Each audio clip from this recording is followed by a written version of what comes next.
diciamo che non voglio fermarmi a 5 perché abbiamo raccolto nel 2020 il 3,5% alle regionali, nel 2022 poco più del 6,5%, nel 2000 e alle ultime europee del sottoscritto, quindi l'anno scorso, nel 2024, abbiamo raccolto quasi il 9%, quindi stando fermi facciamo più del 10%, però siccome ci sarà qualcuno, anche nel centrodestra, che alle ultime elezioni regionali, alle ultime elezioni politiche aveva raccolto dei numeri molto più alti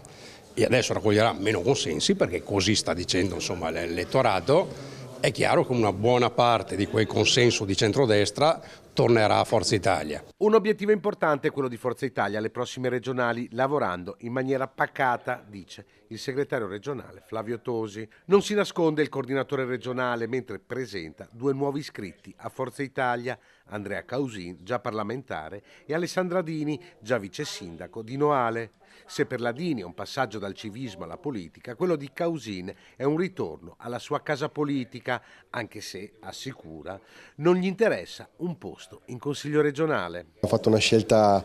di dedicarmi al lavoro, quindi non prevedo nel medio breve di fare campagne elettorali. È chiaro che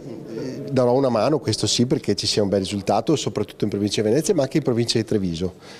dove ho un po' di rapporti, un po' di legami. Ecco, io penso che il risultato di cui parlava Flavio Tosi, cioè che si parte dai 5 consiglieri ma si possa anche crescere, sia assolutamente alla portata di mano. Venezia e la sua provincia saranno centrali nella prossima importante sfida delle elezioni regionali. Partiamo da queste basi per avere interlocutori seri, professionali, validi e competenti per quella che, come diceva, sarà la sfida importante nel post Zaia e quindi delle regionali che diventeranno assolutamente competitive, e quindi abbiamo bisogno proprio di mettere in squadra persone competitive che a casa propria o nel proprio territorio siano riconosciute come amministratori capaci